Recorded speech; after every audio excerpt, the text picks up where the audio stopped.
देशाच्या फाळणीनंतर पाकिस्तानात गेलेल्या अबू बकरची शेकडो एकर जमीन राज्यात आहे। त्यापैकी सुमारे 35 हेक्टर शेतजमीन ही खामगाव तालुक्यातील पिंपळा येथे आहे।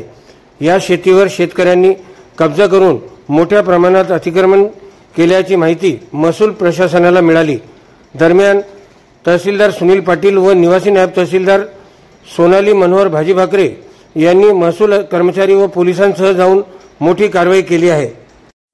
अबू बकर यांच्या नावाच्या शेकडो एकर शेतातील अतिक्रमण काढून मोठी कारवाई केल्यानंतर त्या ठिकाणी पेरणी झालेल्या पिकावर देखील ट्रॅक्टर चालविण्यात आले।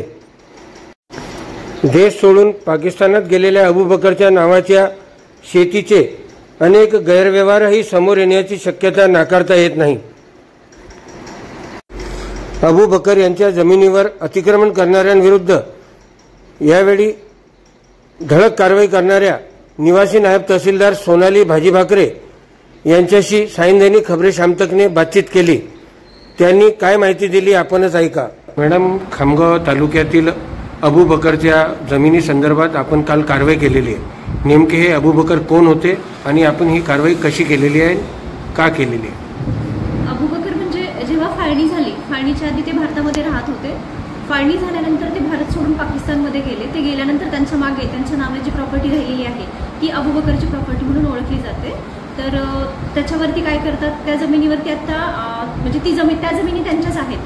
तर त्या जमिनी अशाच पडित आहेत। त्यामुळे काही लोक काय करतात, तिथे जाऊन त्या शेत जमिनीवरती अतिक्रमण करून पिकं पेरली जातात तिथं। तर असे काही पिंपळामध्ये जे काही 5-6 गट होते त्यांचे, तर ते आम्ही त्या शेतामध्ये काही लोकांनी उडीद म्हणा, तूर म्हणा अशी पिकं पेरलेली होती, जी अतिक्रमित म्हणजे अतिक्रमण करून ती पिकं पेरलेली होती। तर काल आपण वरिष्ठांच्या निर्देशानुसार आपण तिथं पोलीस बंदोबस्तामध्ये जे गावची प्रतिष्ठित मंडळी, पंच, पोलीस पाटील, सरपंच वगैरे असतात, त्यांच्यासोबत माननीय खामगाव तहसीलदार श्री सुनील पाटील सर आणि मी आणि आपले API मुंडे सर यांच्या उपस्थितीमध्ये जाऊन तिथे ते आपण अतिक्रमण काढलेलं आहे। तर साधारणतः 10 हेक्टर अतिक्रमण आपण काल काढलेलं आहे। एकूण अबू बकरची आपल्या खामगाव तालुक्यामध्ये किती जमीन आहे?